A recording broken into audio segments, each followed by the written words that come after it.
안녕하세요. 김경숙의 부동산TV 김경숙입니다. 오늘 제가 알아볼 내용은 최근에 몇 년 동안 전국적으로 집값이 굉장히 많이 상승을 했죠. 지금 상승했다가 보합 중인 경우도 있고 지금도 여전히 가파르게 상승 중인 지역도 있습니다.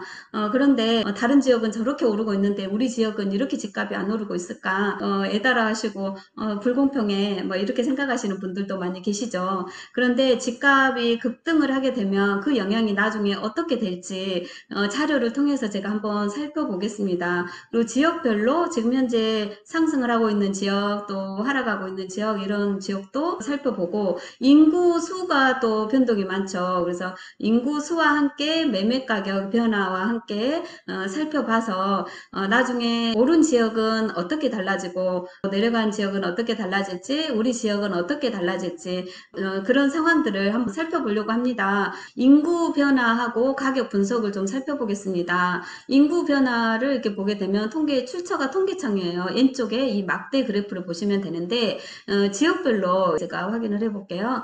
먼저 서울 지역을 보면 막대 그래프가 2011년도에 가장 인구수가 많았고 2020년도는 굉장히 내려갔어요. 그래서 지금 줄고 있는 상황입니다. 그리고 경기도 지역 보면 계속해서 올라가고 있습니다. 대부분 내려가는데 경기도는 지금 올라가고 있어요. 부산 지역은 오르락 내리락 하다가 최근에 굉장히 내려갔죠. 팍 내려갔습니다. 대구 지역도 보면 2020년도 거의 사람이 안 살 것처럼 보이는 막대가 마지막에 그냥 땅바닥에 붙었어요.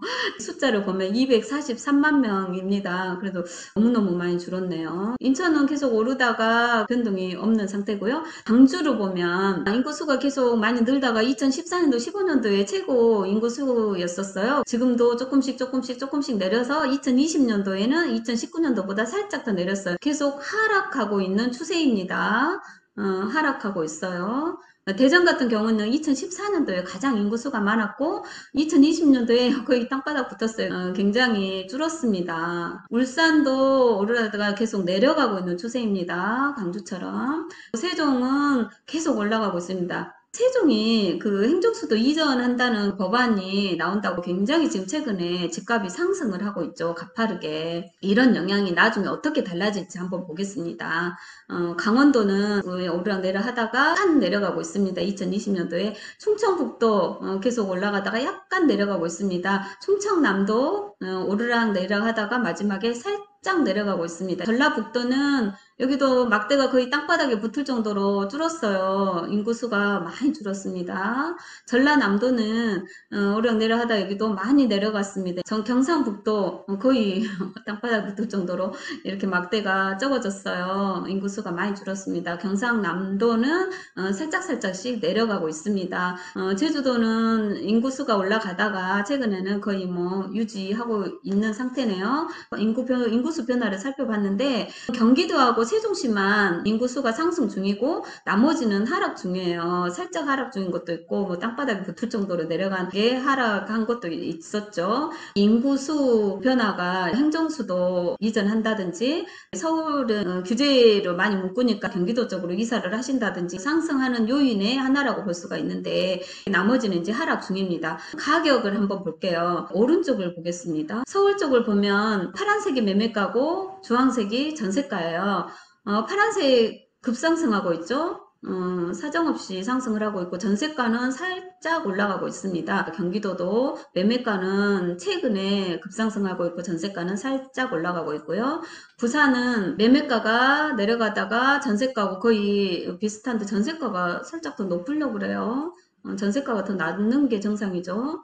대구는 매매가, 전세가가 올라가고 있습니다. 살짝. 인천 매매가가 최근에 급상승하고 있고 전세가는 살짝 올라가고 있습니다. 광주는 계속 살짝 올라가다가 매매가 보합 중입니다. 대전을 보면 매매가가 급상승을 했어요. 그리고 전세가도 살짝 올라가고 있고요. 울산은 매매가, 전세가가 많이 내려갔다가 살짝 올라가고 있습니다. 세종 말씀드린 것처럼 그 인구수도 굉장히 많이 늘고 있지만 행정수도 이전 이런 상황 때문에 공공기관이 많이 옮겨왔기 때문에 공무원들이 많이 이사를 오셨죠. 매매가 급상승을 했고 전세가도 최근에 또 갑자기 급하게 상승을 하고 있습니다. 강원도 매매가 내려가 올라갔다가 전세가가 매매가보다 더 높아요. 살짝 내려가고 전세가는 보합 중인 상태고요. 충청북도 보면 매매가가 내려갔다가 살짝 올라가고 전세가는 보합 중이에요. 여기 전세가가 더 높네요.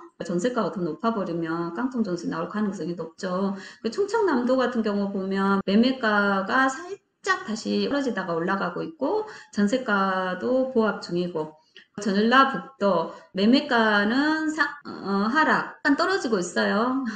전남은 매매가 전세가 거의 똑같은데 보합 중이고, 경상북도 매매가가 내려가다가 유지하고, 경상남도도 매매가 전세가 내려가다가 요즘에 보합 중인데, 제주도 매매가 내려가고 있습니다. 매매가 내려가니까 전세가가 더 높아요. 이렇게 가격을 한번 살펴보았는데, 지금 서울, 경기, 세종은 매매가 전세가가 상승 중이고, 울산, 대구, 인천은 뭐 오르락내리락 하다가 살짝 상승 중이고, 나머지 지역은 하락하거나 하락 후에 보합 중입니다. 그리고 광주광역시는 상승 후에 보합 중입니다. 이렇게 지금 통계청하고 KB 부동산 자료를 통해서 인구 변화와 주택 매매가와 전세가 변동되는 상황을 살펴보았는데요. 인구 변화에 영향을 미치는 요인은 출생률이 하락되면 인구가 줄게 되죠. 출생률 하락은 미래의 부동산 수요의 감소 요인이 됩니다. 수요가 감소가 되면 부동산 가격이 내려간다고 보면 되죠. 부동산 가격이 상승은 되면 출생률 하락을 불러일으켜요. 왜 이렇게 출생률이 하락이 되는지 살펴보면, 인구수 변화 요인이 이제 출생률 하락에 미치는 요인을 확인해 보면, 소득 수준이나 자가 소유 여부에 따라서 자녀를 몇 명을 낳을지 안 낳을지 영향을 미치게 되는데요. 자가 거주를 하게 되지 않으면 자녀 숫자가 줄어든다고 볼 수가 있는데, 통계조사에 의하면 서울 4인 가족 중위 소득이 5,800여만 원으로 나왔고요. 그리고 서울 아파트 중위가격이 9억 7천여만 원입니다. 중위가격, 중위소득과 아파트 중위가격을 산출을 해놓은 소득 대비 주택가격 비율이 16.6이 나왔어요. 16.6이라는 것은 중위가격인 아파트를 한 채 소유하기에는 16년 반 동안 물아모금도 먹지 않고 전부 모아야지 주택을 살 수 있다는 뜻이에요. 근데 16년 반 동안 물아모금 안 먹고 어떻게 사나요? 16년 반 동안 쓸 돈을 써야죠. 그러면 16년이 아니라 30년, 40년이 돼도 집을 사기가 어렵다는 뜻이 되죠. 최저임금 기준으로 계산을 하면 43년이 걸린답니다. 물 한 모금 안 먹고. 이명박 정부, 박근혜 정부 때는 37년, 38년이 소요가 됐었습니다. 부동산 가격이 급등을 하게 되면 세종이라든가 뭐 서울이라든지 급등하는 지역들이 있었죠. 이렇게 급등하는 지역이 있는데 왜 우리 지역은 떨어지고 있고 우리 지역은 안 오르고 있지? 다른 지역에 비해서 안 오르니까 나는 집값이 많이 올라야 되는데 억울해, 이렇게 생각하시는 분들이 계실 수 있는데, 억울하다고 생각하실 게 아니에요. 왜냐하면 길게 봐야 되니까요. 주택 가격이 급하게 상승을 하게 되면은요, 말씀드린 것처럼 출생률이 하락을 하게 되고, 출생률이 하락이 되면 인구가 감소를 합니다. 인구가 감소를 하게 되면 부동산 수요자가 감소를 하게 되죠. 부동산 수요가 감소를 하게 되면 장기적으로 부동산 가격이 다시 하락하게 되는 요인이 됩니다. 그렇기 때문에 나중에 집값이 떨어지는데, 집을 지금 많이 갖고 계신 분들 미리 대비를 해야 되지 않을까 싶어요. 이제 인구 수가 이렇게 내려가게 되면 가격 하락의 요인이 되기 때문에 인구 수도 중요하고, 집값이 급상승을 하게 되면 인구 수가 감소하게 되는 요인이 됩니다. 그래서 집값 급하게 올라간다고 해서 무조건 좋아할 게 아니에요. 조정 대상 지역으로 묶으네, 세금도 더 내게 하네, 여러 가지 요인들도 있어서도 집을 더 사는 게 어렵고 안 사야겠다고 생각을 하지만, 집값이 급하게 상승하게 되면 나중에 장기적으로 갖고 계신 분들이 또다시 손해를 보는 상황이 올 수 있기 때문에,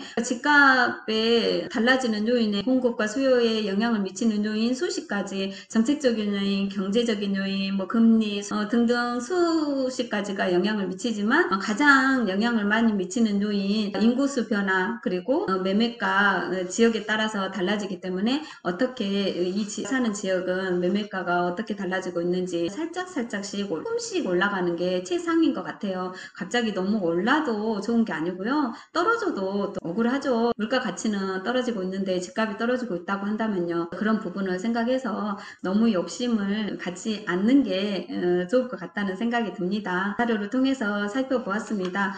구독과 좋아요 눌러주시고요. 또 좋은 내용으로 찾아뵙겠습니다. 감사합니다.